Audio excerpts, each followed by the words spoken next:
the time. So, without taking much time, I just welcome all of you to this webinar program. And the topic today's for discussion is ego, and it will be delivered by Professor Pramod Kumar Das.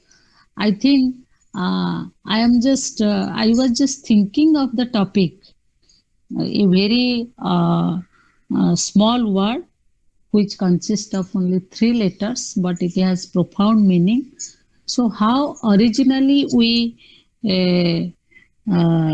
come down to this level, and how by our own effort we again go back to our original stance, that is ultimate consciousness, you can say. So I think, I suppose all these things will be discussed uh, in his deliberation. So without wasting much of our time, so I welcome you again, and I request Professor Pramod Kumar Das sir to deliver his speech on the topic ego. Professor Pramod Kumar Das sir. Hello. Okay. Am I audible, madam? हाँ sir, audible and visible.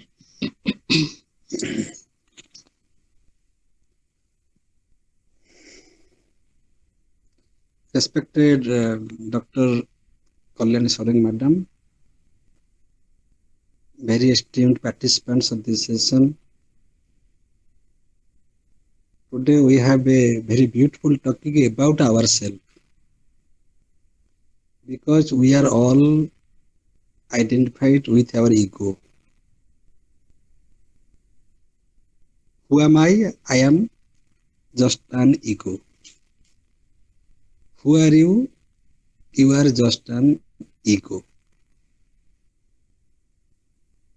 So this is a very beautiful topic.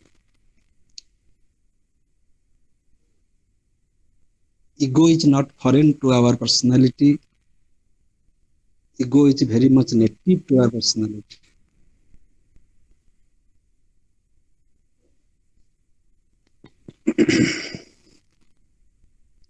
So the point is, man is the only privileged animal who can have self-consciousness. Self-consciousness means I am conscious of something. That is not self-consciousness. When I say that I am conscious of something, something external to me, I know this table, I know this empirical world, I am conscious of this, conscious of that. That is not self-consciousness.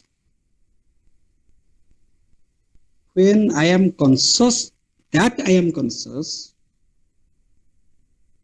when I am conscious of my consciousness, I know that I am knowing. That is self-consciousness. Not only Indian philosophers, but also Western philosophers have also admitted this. They have realized this. Who is that example? That is Descartes. Descartes doubted everything. What can be doubted? Everything can be doubted. But he reached at the certainty that something can't be doubted. That is the very act of doubting.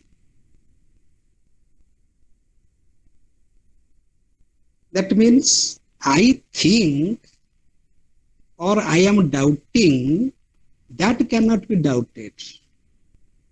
That means I am very much conscious that I am doubting, or at least I am thinking. That means I can think of my thinking. That is self-consciousness. Everything can be doubted. Anything that is external to my consciousness, that can be doubted. That is the universal doubt. But I can't doubt that there is an act of doubting and that is pursued by myself. If I doubt that, then I shall be treated as a mad person. Nobody can trust me. So I have to ensure the doubter should not be a doubter. A doubter should ensure that at least he is doubting. He may doubt Brahman, he may doubt God, he may doubt world, he may doubt everything. But he cannot doubt that he is doubting.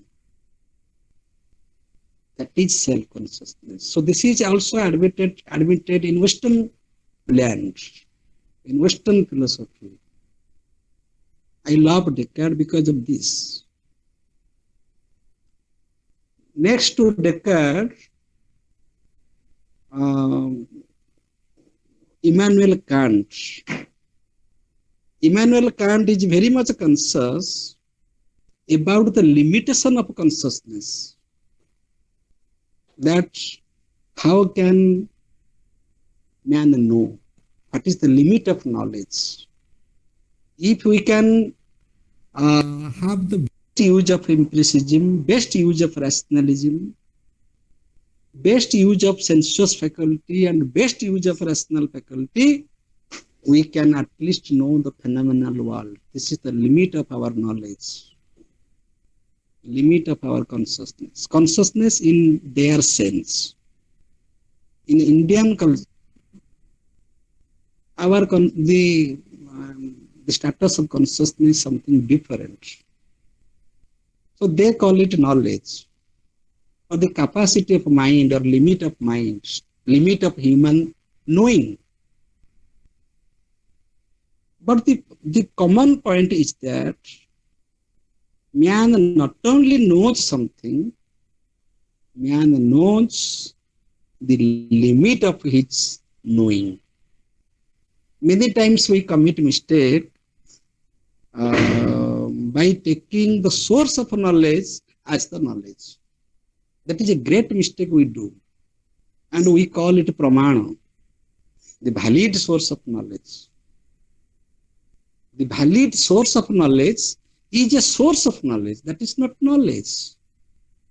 That is rejected in Indian culture, as it is said in the that is the Chitta Vritti, the modification of mind. Pramana is a vritti. Perception, inference, verbal testimony, these three are accepted as, basically these three are accepted as pramana, but that pramana or right cognition is nothing but a vritti, a form of human mind.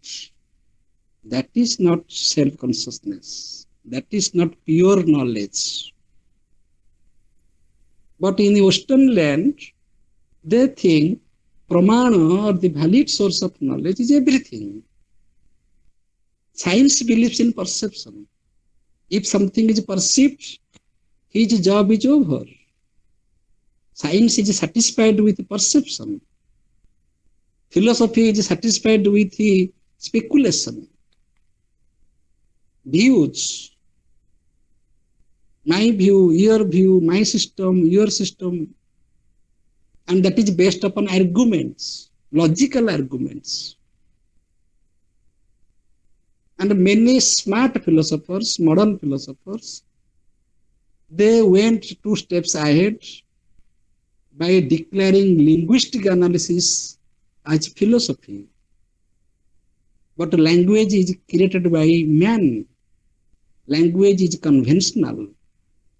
We have created language. We have created words. We have given meaning. There is no guarantee why this word means that, because it is given by us. And by that linguistic analysis, we dare to understand realize Brahman. It is impossible. So, by Chitta Vritti, by the modification of mind, by the latest possibility of a human ways of knowing, we cannot know the ultimate reality, or we cannot know the totality. This is understood by both the philosophers of East and West. In West, we can discuss of Descartes and Kant, and in East, we can discuss about Jaina system and Advaita Vedanta. It is very much clear, and also by Sankhya Yoga.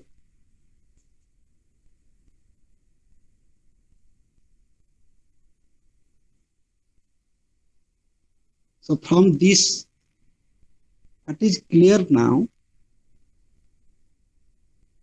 in Western philosophy, they think that ego or the individual, that is the center of all discussion. Man is an individual. A scientist is an individual. A philosopher is an individual. So there, the development of ego or the development of the individual is the highest achievement. But in Indian culture, this is the lowest. This is the difference between Indian and Western.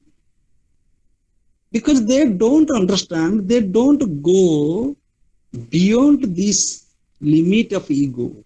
Because everything is understood, everything is measured by the individual mind, or in bracket, man. Everything is human. And they also don't fail to suggest or claim that man is the center of everything, man is the measure of everything. Everything is the achievement of man. Man has achieved everything. So man can describe the totality. Man can describe the reality.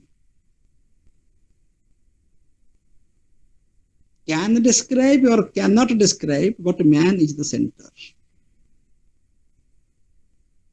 If something is not described by man, that is the fault of the reality. That is not the fault of man. Whatever is the achievement of science, that is final. If anything is there beyond the limit of science, that is myth. That is a belief. That may be included in religion. That may be included in philosophical speculation. They are not realities, because they are not experimented in scientific laboratory, or they are not understood by human categories of understanding. Human mind can analyze, human mind can understand, therefore they are not real. They are not real means they are myth. And whatever is understood by mind, that is scientific. Whatever is experimented by scientific laboratory, that is scientific, and that is only accepted.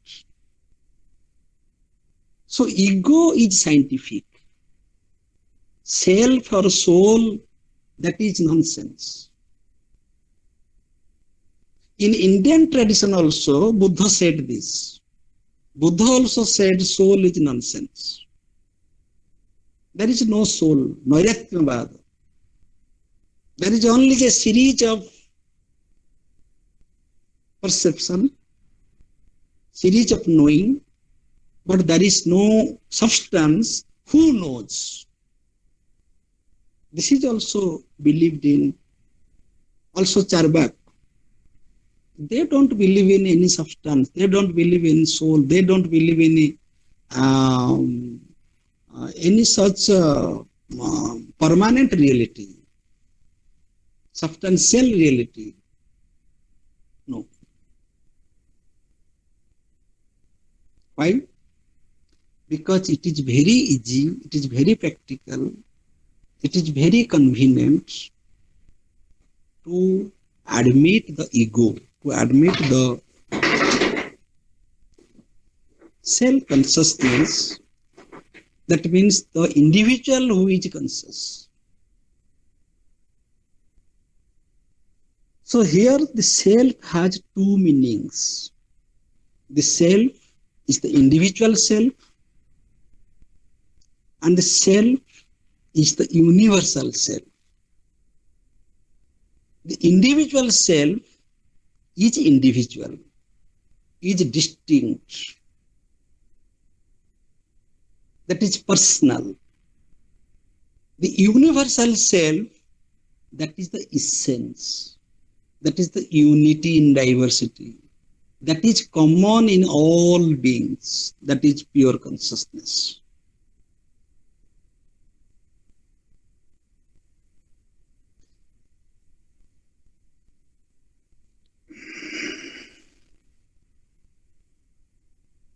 So it is very pragmatic, it is very natural that we shall start from ego, because there is no other door for moving or for starting our journey to the philosophical discourse, or for any type of philosophical activities, or for any type of thinking. A child is not aware of Brahman. A child is very much acquainted with its ego, because the ego is readily available with all of us. We shall try, we shall attempt to know the Supreme Self by our spiritual sadhana, by the study of the scriptures, by going through many types of rigorous practice, ethical discipline. Then we can be aware of the unity in diversity, or that is the Supreme Self. But without any effort, for an illiterate person, for a common man, ego is available. It is ready-made available. It is there. So there is no problem about ego. And in Western philosophy, they think there is a very beautiful distinction, because they give emphasis upon ego, because they give emphasis upon the individual agent. So they think no action is possible without an agent. That agent is the ego. If the agent is absent, then who will hold the responsibility of his action? This is a very, very beautiful question and very genuine question. This is a challenge to my Indian philosophy. If we say that there is no ego behind the screen of our action, then who will hold responsibility? Who will be responsible for our action? So there must be an agent, and that agent is the ego. Ego means the individual. That agent is not a collective psyche. That agent is not the society. That agent is not the country. That agent is the individual. And that individual has a free choice, free will. And by exercising the free will, that individual is holding responsibility of his choice, free choice. So whatever is done by an individual, he is responsible for that. And this philosophy is a very common sense philosophy. Nobody can go against it. This is the claim of Western philosophy. But in Indian culture, there is a possibility that an action can be done without agent. When it is when it is spoken, when it is pronounced, then many criticism will come. Many will criticize that this is nonsense. How can an action will be done and without an agent, without agency? Here we say that the agent is there performing the action, but there is no sense of agency. There is no karta bhava. That karta bhava is the root of all types of suffering. So here in Indian tradition, we are not only describing human suffering, we are trying to solve human suffering. But in Western culture, they are describing human suffering. That this is the human crisis. Man suffers from, man is frustrated with these types of problems. And they think, they declare it the existential problems.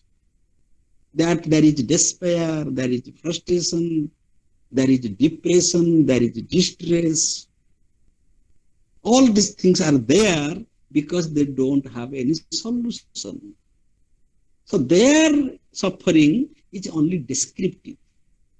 Our suffering is not only descriptive, it is prescriptive. Here we have prescription that this suffering can be eradicated. This suffering can be solved. Therefore, Buddha did not declare that life is full of suffering. This is the first declaration. But this was not the only declaration. Buddha said that life is full of suffering. When I teach my students in the class, many students, they want to say, but they don't say because they fear. But I just gave them a clue. I take their side, and being a student, I asked to myself before my students that why this life is full of suffering. We have everything. We have a mobile phone. We have a boyfriend, girlfriends, pocket money, whatever we demand, our parents give us. We are living in a paradise of happiness. Everything is ready-madely available with us.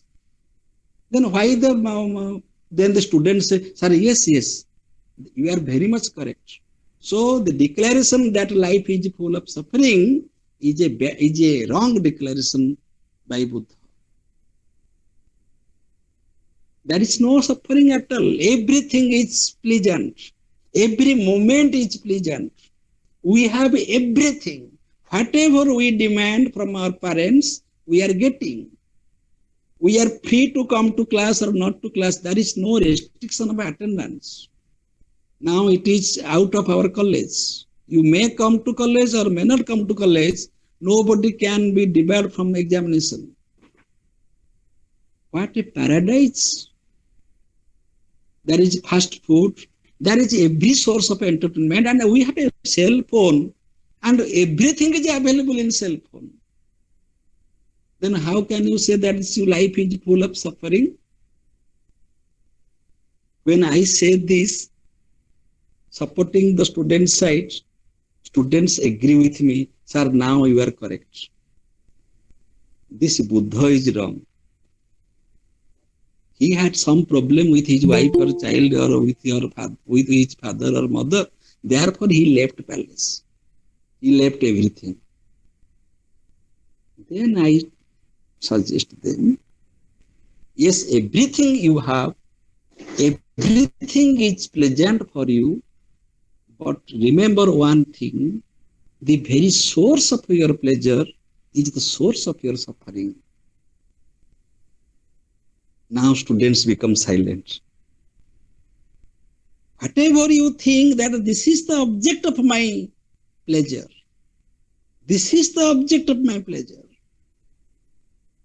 then you remember the very thing is the object of your suffering. Suppose you have 20 beautiful dress and you are attracted with, you love one of your one dress that you like most, but that dress will be burnt or that dress will be stolen. So the dress which was giving you maximum pleasure, that dress will become the object of your suffering. Suppose in your family you love your father very much. You love everybody, but your father is very fond to you, very loving. When the father will die, that will become the greatest source of your suffering. So if you declare that something is the object of my happiness, you have fixed the source of your suffering. So go beyond these two dichotomies, pleasure and happiness and unhappiness. Therefore, don't declare, don't judge, don't be attracted with something or somebody or with some relation that this has made my life meaningful. If you declare so, then the absence of that will make your life meaningless and you will commit suicide. Therefore, in Western culture, there are maximum cases of suicide because they are so much attracted with matter, because from matter, the pleasure comes immediately. They believe in hedonism, that the maximum pleasure, how can we get quantitative pleasure, immediate pleasure from matter, when that matter is absent. It is very much testified in the pandemic period of corona, when we were suffering from corona. It was tested that how matter is useless, how your wealth is useless. So anything that gives you pleasure, you think so. No object gives you pleasure. No object gives you pleasure. You think so. You think that is your illusion. By illusion, you think that this object or this person or this world in general, that is the source of my pleasure. The moment you declare it, you are finished. You are finished with that declaration. Exactly that is said in existentialism, that man is condemned to be free. Yes, you are bound to be condemned by this type of freedom. If you don't have control over your freedom, then you will be condemned. But in Indian culture, we are not condemned to be free. Here, freedom is a blessing. Here, freedom is a blessing. Here, we are free to be free. Here, we exercise our psychological freedom to attain the spiritual freedom. Here, we are not free to be condemned. So, your freedom leads to condemnation, your freedom leads to destruction, because your freedom is baseless. So if your judgment, if your conclusion becomes materialistic, if you think that anything external to me that can control my happiness, then remember, that external thing can control your suffering. If something has power, suppose this mobile phone. This mobile phone is so powerful than me that this mobile phone can make me happy. Is it so powerful? If it is so powerful, then that mobile phone is also powerful to make me unhappy. In Indian culture, I am so strong, I means the individual. The individual is so strong, he or she will never discharge his freedom, his power to others to make himself happy or unhappy. I am the controller of my happiness. I am the controller of my unhappiness. There is no question of unhappiness because I am the source of happiness. I am the source of ananda. I am the source of bliss. If I am the source of bliss, if I am the ocean of bliss, if I am the ocean of ananda, how these teeny, temporary, fragmentary, empirical world make me unhappy? Because I am the ocean. How can a river can make me unhappy, depressed, disappointed? No. There is no possibility at all. There is no question, no way. So this is the difference between the culture of ego, the culture of the individual in Western and Eastern. In Western lands, the individual is the knower. The individual is the knower. Knower means he is a scientist. He is a great scientist. What is the highest reach of a man? That man has become a great knower. He is a knower in the sense, in the form of a scientist. He is a knower in the form of a great philosopher. He is a knower in the form of a great engineer, great teacher. But this is not our identity. In Indian culture, I am not a knower. I am not a knower. Knowing is an academic activity. Knowing is a university certificate. Yes, I am a knower. So far as my university profession is concerned, so far as my university certificates are concerned. But my identity is not that this individual is a knower. No. This individual is a knower in that land. Therefore, they are also discussing about the limit of human mind. Immanuel Kant discussed about the limit of human mind, but they are only discussing analytically. They are thinking this is their academic achievement. But here, when we realize that my mind is limited, my perception is limited, my inference is limited, and the very language is human, that is created by human being. When we are aware of such limitation, we transcend. We transcend. The moment I know that this is my limitation, I transcend. I transform. This possibility is not there. So they discover something, they discover many things, but they don't transform. Personality is not transformed. Therefore, they only become great scientists, great philosophers with great systems, existentialists, existentialism. They are confined with many isms, pragmatism, existentialism, positivism, isms. But here we are not interested in ism. Here we are interested in our being, what I am, what is my real identity, what is my real source. Should I borrow my happiness from any external world, or I am the source of happiness? This is the difference. They think that this object is the source of my happiness.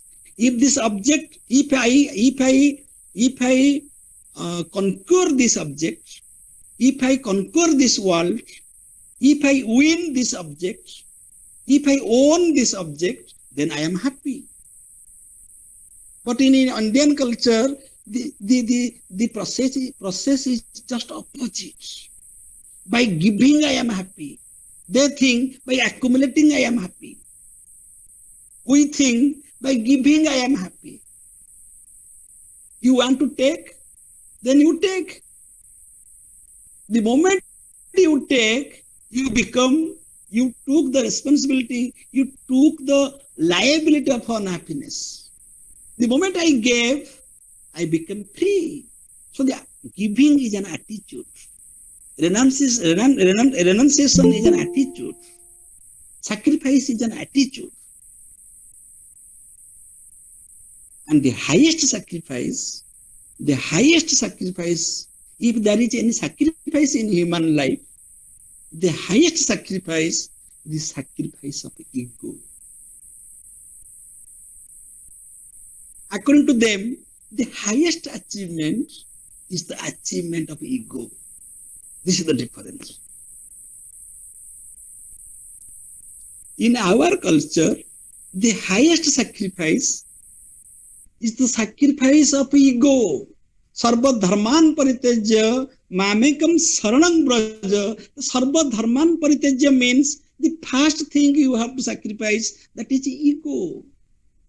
If you sacrifice your ego, if you become egoless, there is no need of sacrificing anything. Automatically everything is sacrificed. Because by ego you are holding everything. If you sacrifice your ego, you become open to everything. You become parvasi. So the highest sacrifice, if there is any sacrifice at all, the highest yajna, that is the yajna of ego. Ahuti, giving ahuti in yajna. I gave my ego as the ahuti in yajna. And according to them, the highest achievement is the achievement of ego. Do you have 10 costly cars, 20 beautiful buildings, sufficient bank balance that you can't count in your life? You can't count, you can't spend, but you are happy with your bank balance, your passbook. Always you look at your passbook and become happy, but you can't spend, even you can't count. You have that money, but you can't sleep in the night. You can't sleep in the night. So they have everything at the cost of sound sleep. They have everything at the cost of peace. They have everything at the cost of freedom.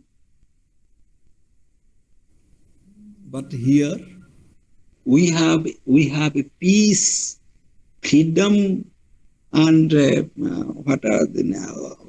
Peace, freedom, but we may not have material prosperity.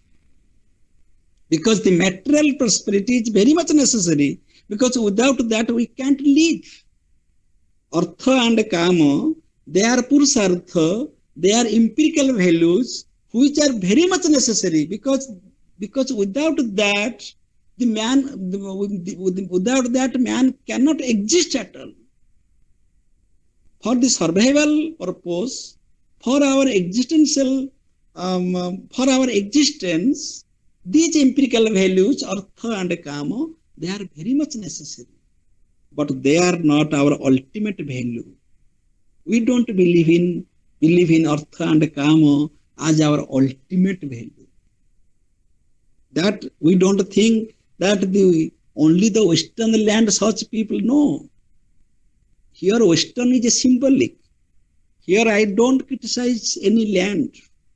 In India also, in our place also, such materialist peoples are there. So there is a difference between two mindsets. In our tradition, there is also Charvak system.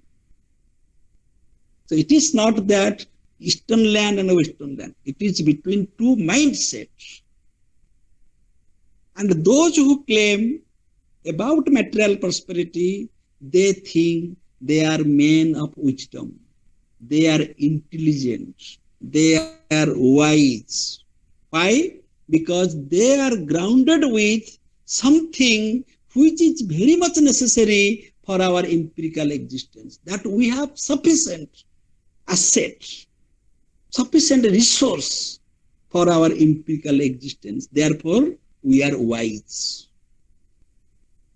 And they think that such spiritualist persons, those who are biased by spiritualism, they are fools, they are not wise. Because they deal with speculations, or their thoughts are speculative. Their thoughts are imaginary. Therefore, their thoughts are nonsensical. Similarly, those who are groomed with, those who are cultured with such spiritual education, spiritual wisdom, they don't claim that you are a fool. They claim that we are in the right path. We have no problem with your materialism, because materialism is also very much necessary. But the moment you think that only material prosperity is necessary, that we don't agree. The difference is that you believe in materialism and we also believe in materialism, but in addition to our belief in materialism, we believe in the transcendentalism. We believe in spirit. We believe in the supreme self. We believe in the ultimate peace. We believe in freedom, ultimate freedom. But you think that material prosperity is necessary, and that is the only necessity. With that, we don't agree. Therefore, you are a materialist, you are a scientist, you are wise, and you remain so. We have no problem with your wisdom. We have no problem with your scientific approach. Being a scientist is not the greatest achievement of human life. Because by scientific method, no man or no scientist or no science can give a complete knowledge about the totality. Never. Spinoza said, the more you try, the more you fail. The more you try to determine, the more you limit it. You are trying means you are limiting. The more you try to define the ultimate, the more you limit it. This is Spinoza. This is the Western philosopher. So we are not biased by our Indian philosophers. Whenever we speak of Indian philosophy, we refer to Western thinkers, whether they have thought this or not. But the difference is that not only speak this, be that, become that. In Indian culture, our knowledge is our becoming. Whatever we know, we become that.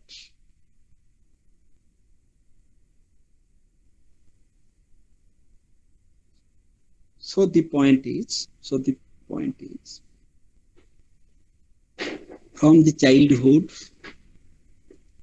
we are acquainted with our ego, because the ego is readily available with us in all sorts of our experience, in all sorts of our feelings,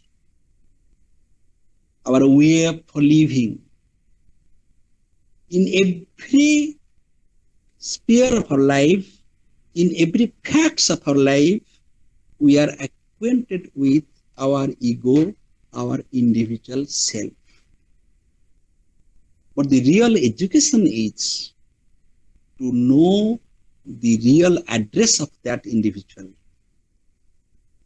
the real identity of that individual, the real nature of that individual. This is the human possibility, so no human being should miss it. This is not an animal possibility, so there is no question of missing it. Because it is a human possibility, at least in this very small span of our life, 50 years, 60 years, 70 years, a very small span, very limited time, very short period, at least we should not miss this privilege. We should not miss this facility. We should not miss this possibility of knowing our own identity. Am I really an individual? I am really a form. I am really a format. I am really a chitta vritti. No. I am something else.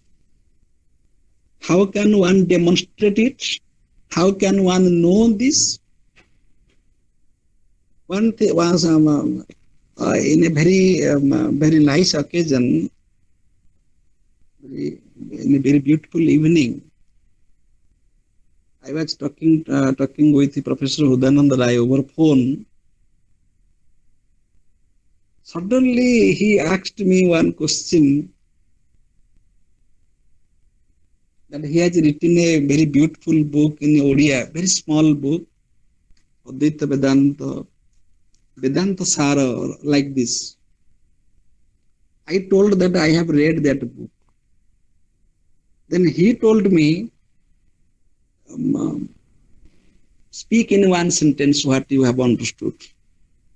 I just told that it is not necessary to realize Brahman. It is not necessary because it is not the access of a common man. A common man can't realize Brahman directly. But if we can know that Jagat is mithya, Jagat is relative, that is equal to knowing that Brahma Satya, he became extremely happy, became silent for some times. Because that is the only way of realizing Brahman through this empirical world. That Brahman is far, it is not the easiest way to realize Brahman, because a common man can't do this. Even by reading scripture, one cannot realize Brahman. But from our experience, from the experience of our contradictions that are available in this empirical world, from our observation about the changing nature of the empirical world, from our experience of our family, from our experience of our society, we can at least know that this Jagat is relative. This Jagat is perspective. This Jagat is false in that sense because it's perspective. From one perspective it is true. From another perspective it is not true. If one understands this much, then that is equal to knowing Brahma Satya. Similarly, the moment we came to know that this ego or this individual is relative, is limited, this is not real at all. That is equal to knowing the Supreme Self, the universal self. That means if we have ego, if we have individuality, then we should take it in a very positive sense. We should have a best use of it. We have to culture on ego. We have to culture about the limitation of ego. From that, there is a possibility to go beyond. From that, there is a possibility of understanding the higher reality. So we cannot realize Brahman directly. We have to go through this ego. We have to go through this individual. Yes, pramana is a chitta vritti. Okay, But there is no other way. We have to go through the pramana. We have to exercise perception. We have to exercise inference. We have to exercise verbal testimony.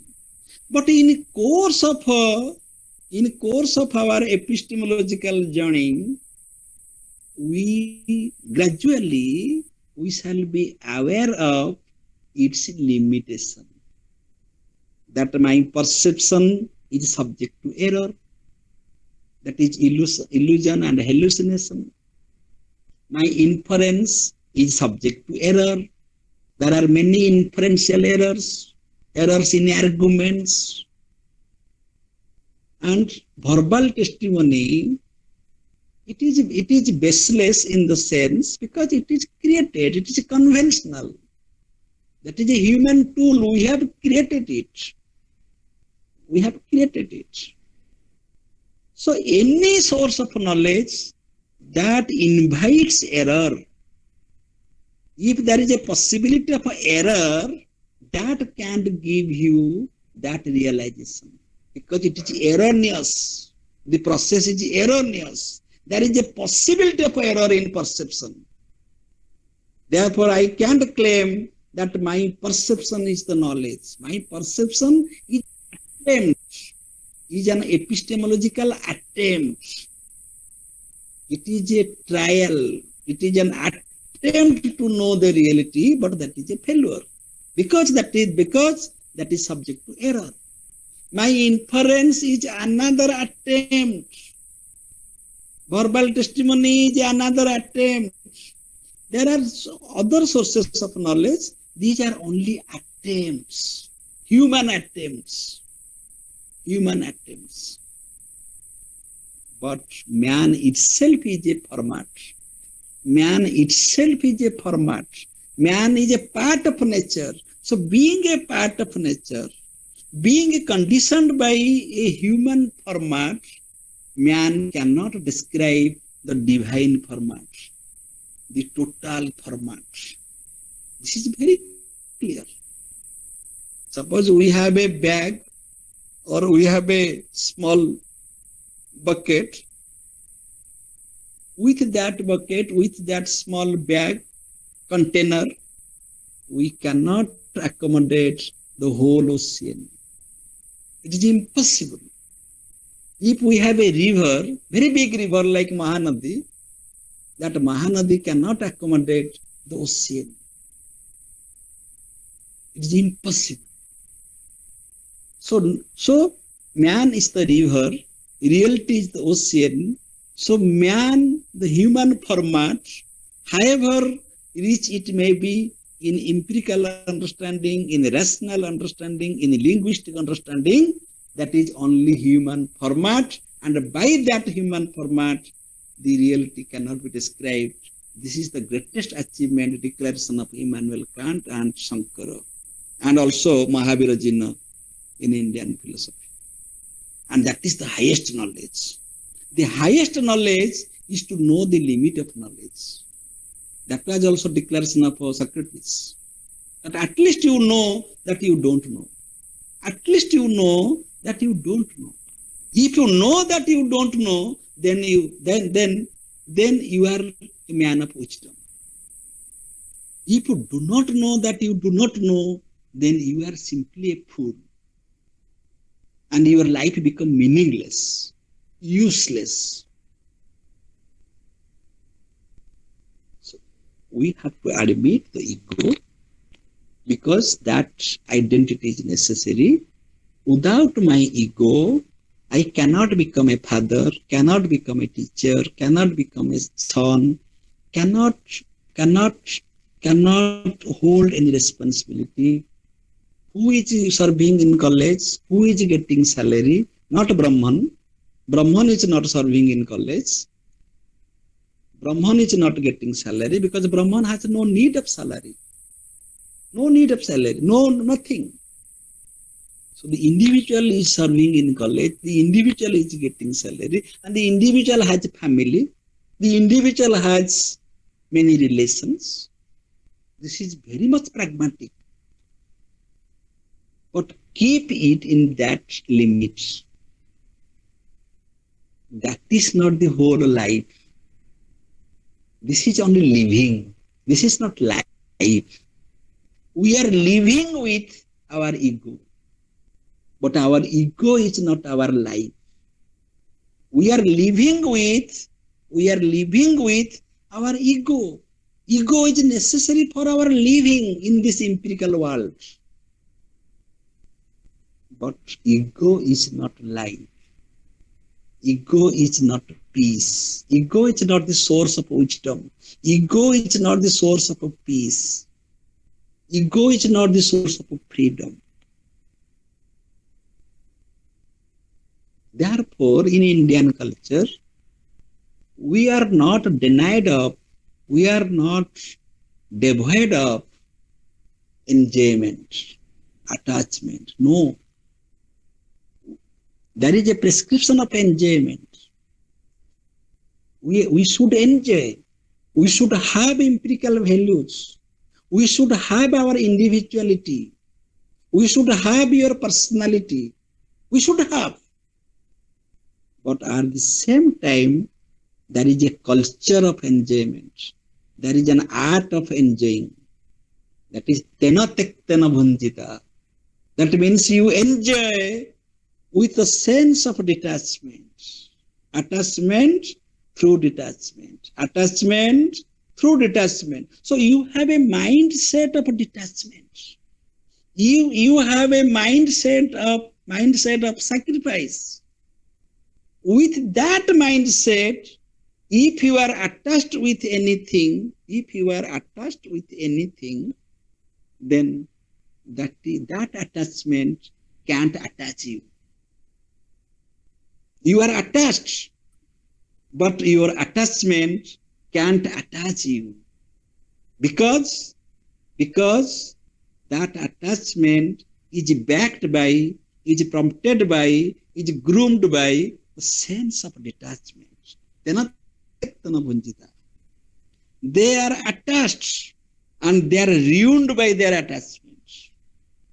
We are attached and we prosper. We make the best use of our attachments. We transform. We transcend.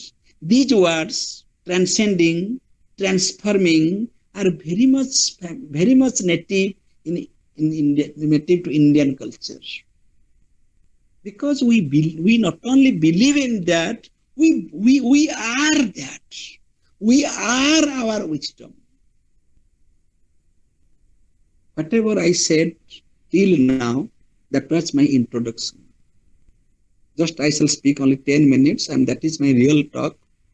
From now, I shall take only 10 minutes. With this introduction of ego, now we shall come to discuss a very serious thing, that how this ego is applicable in Jnana, Karma and Bhakti in Bhagavad Gita. How this ego is necessary, is related with Jnana, Karma and Bhakti.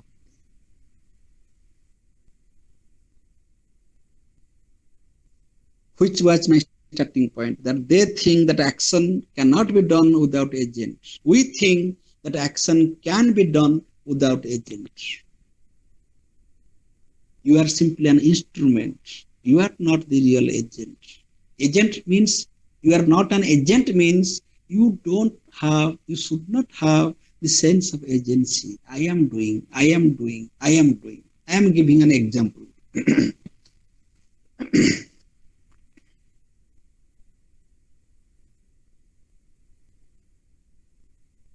I am assigned of a duty. Any duty I am giving the example of our practical life. Now you forget the metaphysics, forget the philosophy of ego. Now just land on our practical life.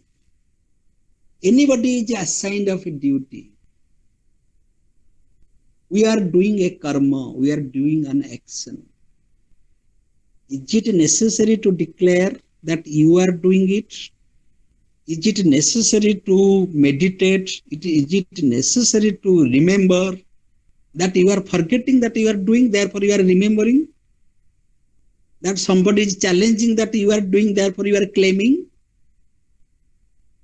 Your membership, your agency is lost, therefore you are very much aware of it. You are given a duty, you are given an assignment. Give your 100% concentration on that assignment, on that action. Your agency is not lost. Nobody is stealing your agency. Your agency is very much secured with you. It is protected. But if you give 100% concentration on your duty, then that duty will never bind you. Because you gave your 100% energy, 100% concentration on performing a duty. Which duty? Any duty, at any time. Because no, there is not a single moment when a man can remain free from doing anything, because every moment is the moment of action.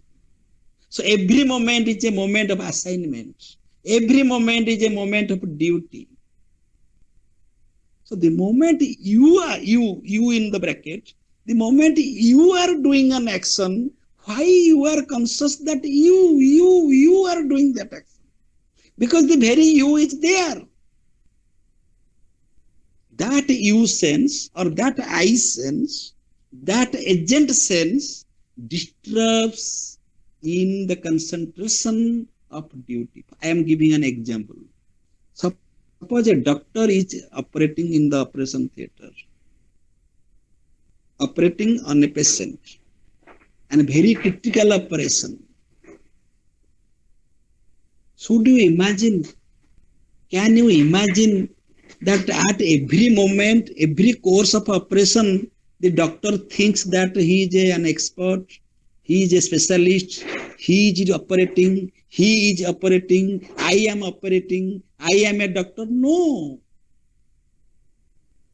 He is 100% involved in his operation to save that. He who is a real doctor. I am giving another example. The mother. When a mother is feeding her child, does she think that I am mother, I am a mother, I am feeding, I am feeding, I am feeding? I am giving another example. Suppose a teacher is teaching in the classroom. The person who is a real teacher, he is lost in teaching. Suppose I am teaching Descartes, I become Descartes. Suppose I am teaching Immanuel Kant, I advocate Immanuel Kant. I advocate Immanuel Kant means as if I am Immanuel Kant. Otherwise, I can't justify the philosophy of Immanuel Kant. If next class I shall teach Hegel, I become Hegel. Otherwise, I can't justify Hegel. If the next class I shall teach Charbak, then I should have that spirit. I should be identified with that teaching. If I shall pronounce 10 times, 20 times, I am your teacher, I am your teacher, I am the best teacher, I am teaching you, this is mere nonsense. And that will disturb in our concentration. This is called agentless action. This is called naiskarmya bhava. This is called niskama karma. Because only karma is there. The person is not there. The person has become the karma. The person has become the karma. I am giving another example. Professor Hudanand Rai was he describes who is a gentleman. A gentleman is one who can be trusted in darkness. Who can be trusted in darkness. That nobody is the witness. Nobody is witnessing your character. Nobody is witnessing your activities. Suppose we don't witness sun, we don't witness moon, we don't witness nature, but they are functioning. They are doing their duties. That is Rita, that is the cosmic order. Similarly, my character is my character. There is no need of any certificate. So in darkness also, I do my dharma. I am committed to my dharma. And my dharma is my karma. Whether somebody is witnessing or nobody is witnessing, that does not affect at all. I am committed to my action. That commitment is identical with action only. There is no agent at all. Therefore, there is no sense of agency. And any action that is done in the sense of duty and without the sense of ego or the individual or the agency, that becomes a yajna. That becomes an offering for a lokasangraha. Yajna for a lokasangraha. That becomes a sacrifice. That becomes a state of selflessness. So 100% concentration should be given on duty. So there should not be the individuality or the sense of individuality, the sense of when, suppose there is sense of individuality, then what will happen? If there is the sense of individuality, then many side effects will take place. Whether I shall fail or win, whether I shall fail or win, whether I shall be insulted or rewarded, whether I shall be, I shall get this or what is my benefit, what shall I get, give and take relation that is developed by only because of this. Relation should be also like that. Relation should not be based upon giving and taking. Relation should be universal, should be selfless, egoless. That should not be egocentric. If you give, I shall give. No, I know the art of giving, and I am giving. I don't know whether you will give me or not. I don't have any expectation. Who expects? Who expects? The individual expects. The ego expects. So when there is no expectation, there is no ego. If anybody is doing an action without any expectation, it is evident that, it is clear that that person is egoless. Because it is the only ego who expects. It is only the individuality who expects. No expectation. No. You may praise me, you may scold me, I just did my duty. And that was the message of Lord Krishna to Arjuna. You just fight. You just fight to protect Dharma. Your fighting is your work. Your fighting is your duty. And your duty is your Dharma. You just do it. Whatever will be the consequence, that you don't discuss that. Don't make your mind analytical. Analytic mind is necessary to some extent. But after analysis, if you came to a conclusion, then don't analyze. Then don't disturb your mind by making analysis. Analysis is necessary to get a conclusion. But after getting a conclusion, again you don't be disturbed by any analysis. Now you do. Now you start doing. Now you focus on duty. That is Niskama Karma. So here ego is very much the sacrifice of ego is very much necessary in doing Niskama Karma. And in Jnana Yoga, whatever I told in my introduction, that is Jnana Yoga, that we should have knowledge the limitation of ego. Then only we can transcend ego. We can transform our ego. Then I spoke about Karma Yoga, how it is. Then Bhakti Yoga. Bhakti Yoga means only bhakti, only devotion, only love, can make you egoless. If you really love your duty, if you really love your family, if you really love your society, if you really love your country, if you really love God, then you cannot be a egoistic individual. You cannot remain individual even if you try. Suppose you try to be individual, you can't. Because you are groomed with devotion, you are groomed with love, you are groomed with compassion. Therefore, bhakti is the highest achievement. Bhakti is beyond jnana and karma. Because bhakti is the only instrument, bhakti is the only spiritual instrument, bhakti is the only spiritual sadhana which can make you free from your sense of agency, sense of individuality, and that can help you doing niskama karma, and that can help you realizing the ultimate truth.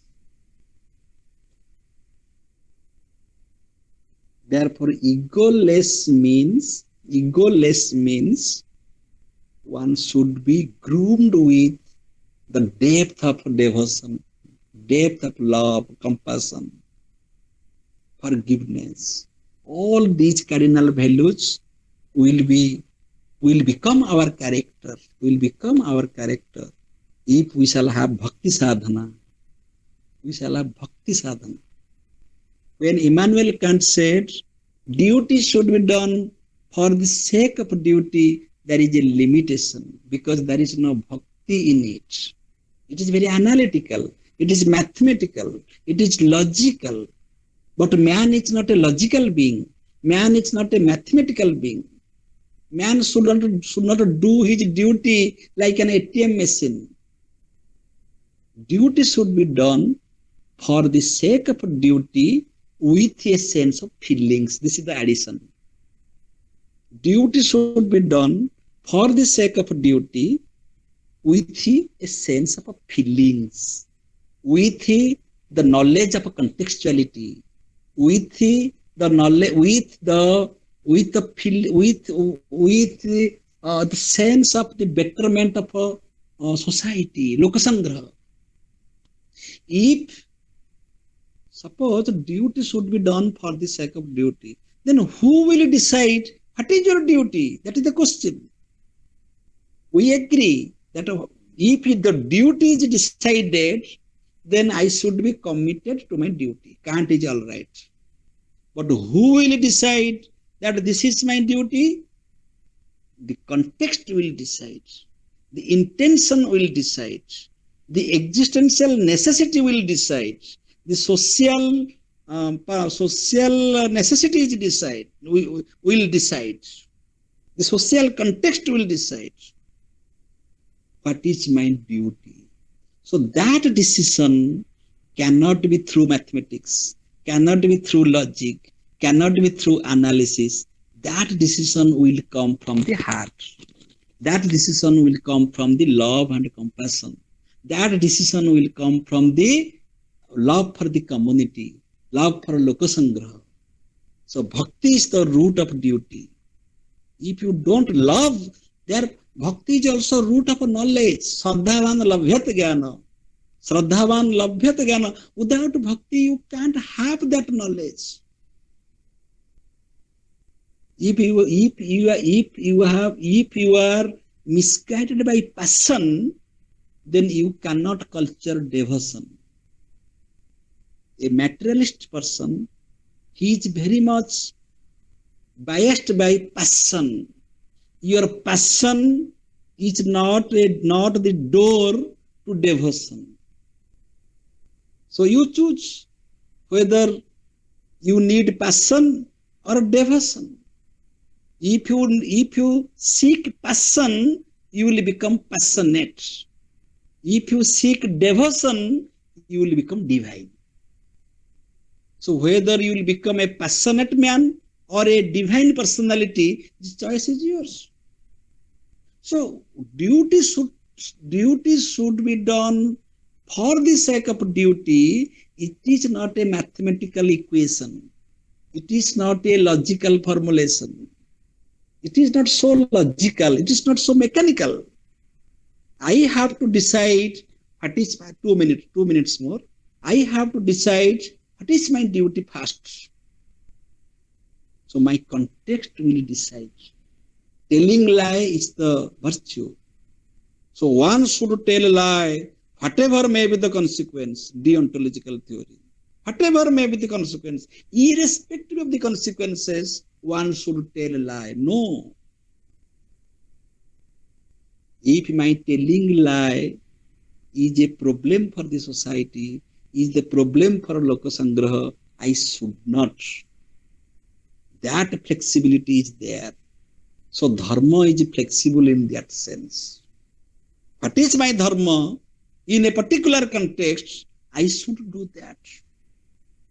And that flexibility is a sign of devotion, that I am ready to change my mind, change my conviction, change my philosophy according to the need of the society.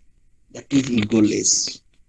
So if one is very much stubborn, jidkhor, one is so much convinced of his view that he is not ready to change it, that person is an egoistic person. That means he has ego for his wisdom. That means he is not flexible in wisdom. When he has no flexibility. So we have to learn it from Jaina system. That don't become a blind perceiver. Don't become a blind man when you are searching the elephant. Don't become a blind observer. You should have that flexibility, that I can change my mind according to the necessity, according to the existential necessity, according to the social necessity. I can change my mind, because no decision is final. So something I thought it is right, that is subject to revision. If I thought that this is my thought, this is my conviction, it cannot be altered, I should do my duty, whatever may be the consequence, this is egoistic. This is egocentric. Similarly, I shall do this karma, I shall, in knowledge, I have this conviction, this is my view, therefore my view is correct, this is ego in wisdom. Therefore we believe in Indian culture, we believe in dialectics.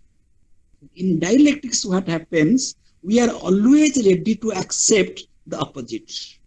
If this is my view, my opposite view should be heard, should be accepted. Then only we can get a synthesis. My point may be the thesis, but I should respect the antithesis so that I can reach the synthesis. This is the dialectic way of process, the dialectic way of thinking. So dialectic way of thinking is egoless. If I am convinced with my thesis that this is my thesis and this cannot be changed, this is egoistic wisdom. This is not wisdom at all. This is only an individualistic information. It is his own understanding. Similarly, if I think a particular karma as my duty, I should be flexible that this is my duty according to this context. If the context is changed, my duty should change. If I am very much strict about one duty, that I shall do this, whatever may happen, this is egoistic karma. Similarly, love. Love should not be egoistic. Therefore, Lord Krishna advised Arjuna two things, very beautiful things. Arjuna, don't fight with animosity. You fight to protect dharma. But don't fight with animosity, because you are not enemy. Nobody is your enemy. You are not the enemy of anybody. There is no other. You are they are you. So you are just doing your dharma to protect dharma. Dharma rakhyati rakhitah. If you protect dharma, then dharma will be protected. And when dharma is protected, you will be protected. So for your protection, for the protection of society, for the protection of a community, for the protection of the whole existence, you have to fight to protect dharma. So don't be biased by your animosity. Similarly, similarly, similarly, don't quit out of love. Don't quit out of love. This is egoistic love. This is dogmatic love. I love my brothers. I love my teachers. Therefore, I shall not fight. It is nonsense. This is egoistic love. You have to fight. Even if they are your teachers, even if they are your brothers, you have to fight. Your love is not a matter. Similarly, you have to fight without animosity. Your animosity is not a matter. Only a egoless person can become formless, can do his action, can love, and can seek wisdom without ego. This is our culture. By that, we transform day by day, we become better personalities, and ultimately, we become the divine. Therefore, what is my identity? I am not this ego. This ego is only my empirical address, my present address. I have a permanent address with me, and that permanent address is Aham Brahmasmi. I am that supreme consciousness. I am that Brahman. If I am that Brahman, my action will become Niskama Karma. My Jnana will become the Brahma Jnana. And my Bhakti will become Niskama Bhakti. Niskama Bhakti. That means I love my child, but I can't excuse his mistake. I can't excuse his mistake. I love my brothers, but I can't quit war out of my love for brothers. That was the problem of Arjuna. So if I am established with Brahmanhood, if I am transcendental, if I have understood Vishwarupa, if I have really your Partha, your friend, your student, O Lord Krishna, then I can't fight. Or this is the opposite dialogue. Lord Krishna says, if you are really my friend, if you are really my Partha, then fight for the fight only to protect them. So every duty, this is my last sentence, every duty that we do, that is the protection and promotion of the dharma. If we do our action in this sense, then there is only karma, there is only dharma, there is no agent. I am not, you are not. There is no dualism between I and you. I is absent, you are absent. Only karma is there, only dharma is there. And that is called cosmic order. That is called Rita. Only Rita is available. Only cosmic order is available. Similarly, in a human being, only duty should be available. Only dharma should be available. No agent. Not this agent. Not that agent for which I am doing. I am doing something for my son.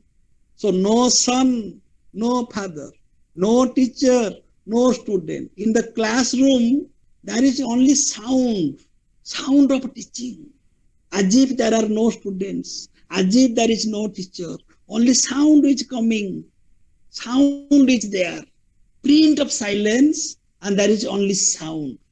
Similarly, in our whole life, only duty, only duty. There is no attachment for duty. Duty is done and forgotten, done, forgotten, done, forgotten, done, forgotten.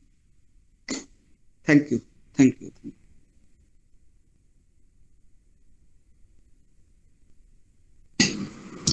Hello, am I audible? Hello, am I audible to all of you? Yes, madam, you are audible. Okay, thank you. Thank you. Thank you very much, Pramod sir, for such a wonderful and very lucid talk on the topic that is ego, which is very much present with all of us. Thank you very much from the core of my heart, and on behalf of all the participants, I thank you again and again. You began your discussion by saying that man is not only conscious but also a self-conscious being. He is a body, mind, and spirit complex.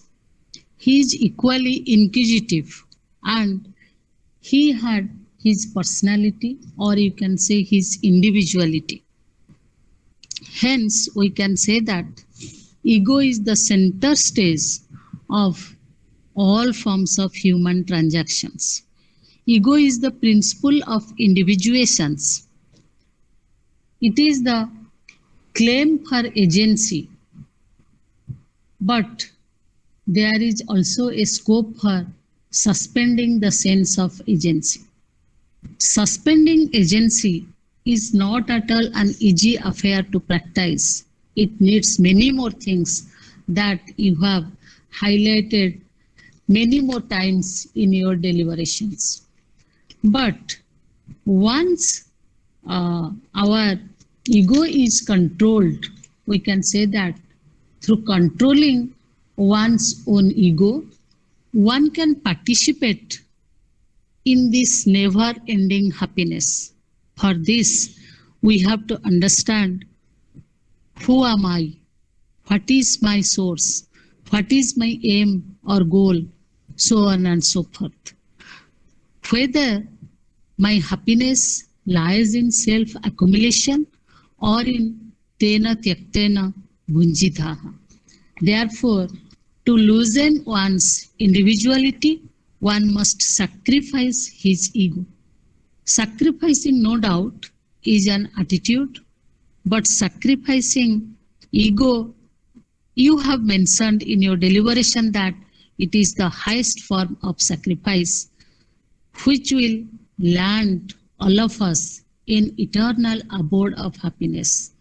This happiness does not contradict one another, rather it accommodates many things, like it cares for others, it loves all, hates none, and accommodates all in this journey. So let us transcend and transform.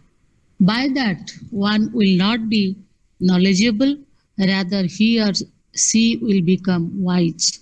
So to know one's own limitations is to become more close to the unlimited.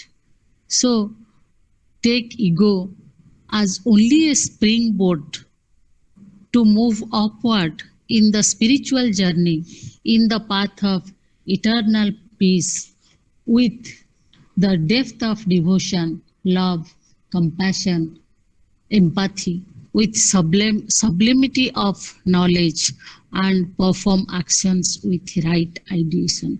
So you conclude with the speech with in a very small sentence. I can say that we must try to be egoless and understand the inner meaning of our life.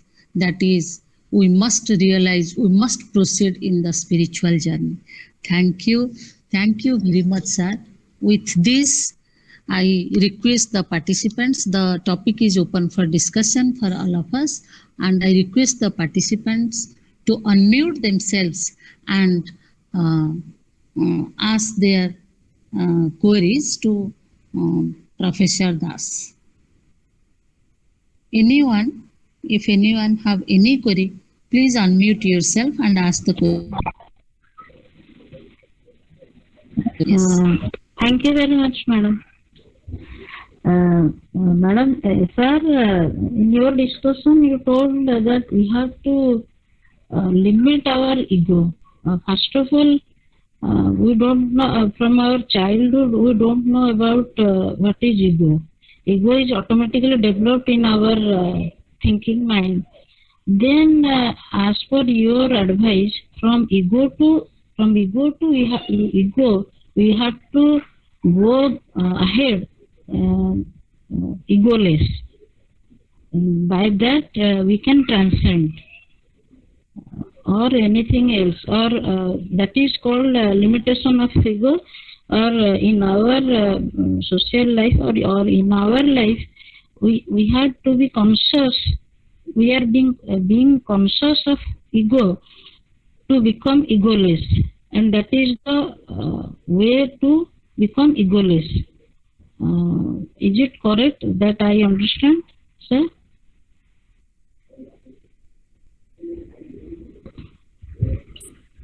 It is a fact. It is a fact that from the childhood we are guided by our ego. It is very much correct. But under the crisis is that, as you said, man develops his ego. That should not be. Ego is necessary. Individuality is necessary, because without that you cannot live in the empirical world. But you should not promote that. You should not develop that. You should develop the other self, the higher self. You should promote that. How? Very simply, you have to understand the limit of this self. How? And this is, you will observe that this self is becoming happy in one context, is becoming unhappy. So what is correct?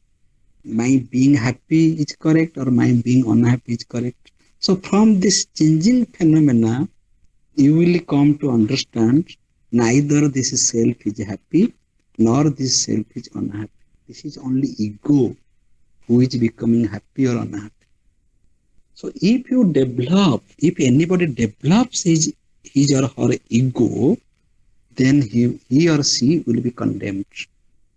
Can't prosper, can't transform into a higher perfection. That is not the goal of life. So what we are in the childhood, in the adulthood, we are very much mature. We are grown up. Similarly, day by day, our mind should be matured enough to cross the mind, to transcend the mind. From the egocentric, we have to be divine-centric. And even if you don't try, the evolutionary process is naturally that. Naturally, it is marching towards perfection. But if we try, then we shall go very speedily, because the lifespan is very short. So we have to do quickly. Okay, many people think that they will start spiritual sadhana after retirement, after 60. After 60, they will become good person. And what is the guarantee that you will live up to 60? You may die at 30. So your agenda will not be fulfilled. So start from today. If you understand your ego, then you can transcend your ego. If you do not understand, then you can't transcend. But that understanding is a human possibility. God has given you that possibility. You are endued with that possibility that you can at least understand. If you understand, then you transcend.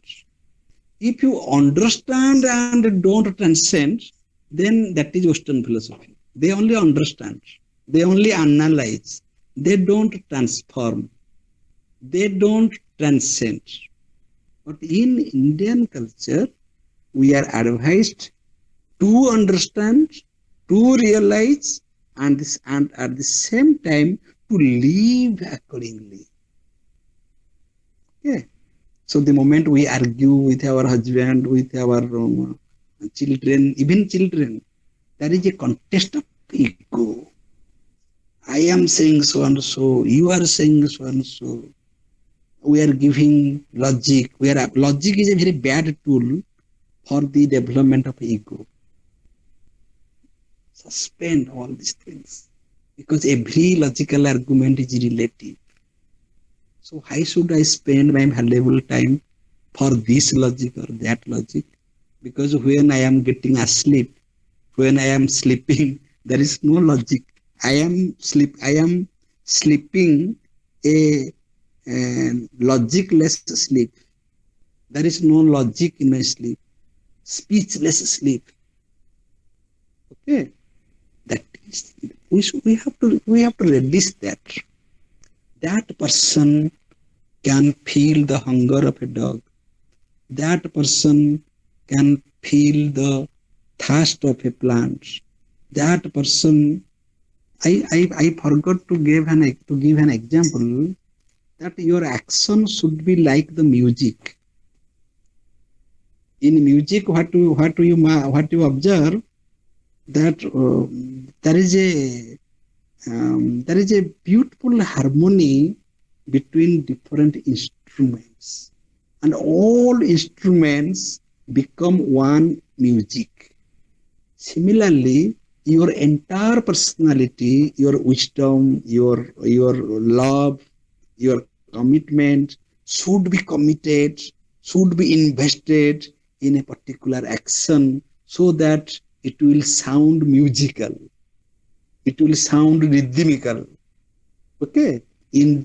But if you invest your ego, then that music will be lost, that silence will be lost, that harmony will be lost, and everything will be egocentric, and that is bondage. So the finest way, the easiest way of getting liberation or freedom is to be free from your ego sense, because your ego makes a confinement for your infinite soul. Infinite soul, you are infinite, but you have become finite by your ego. You are trapped by a very small confinement of your ego. You think that you are a queen, you are a king, you are a collector, you are a prime minister, you are a man, you are a scientist, you are a philosopher. You are a speck. You are a speck. You are a dust in this galaxy. Just think this. You are nothing. And you have not seen your tomorrow. Nobody has seen his or her tomorrow. Next moment is uncertain. So what for our ego? What for our pride? So learn this. Thank you. Thank you. Thank you very much, sir. Hello, anyone have any query? Hello. Sir, shall we come to the end part? Yes. Okay. Now I request Madam Swarnalata Tripathi to offer the vote of thanks. Swarna Madam, please. Thank you, Madam. Namaskar to all. I thank all the participants for their presence and response in this webinar discussion. I thank Pramod sir for delivering a beautiful talk on ego. I am speechless today. The talk of Pramod sir was beyond all possible appreciation. I thank Dr. Kalyani Madam for her silent and active support in making this program successful. She beautifully moderates this session with interest and dedication. Her concluding remark is very clear and pinpointed. Thank you all. We shall meet again tomorrow evening with Philosophy Family. Dhanyavad. Pranam. Thank you. Thank you all. So call it a day. Thank you.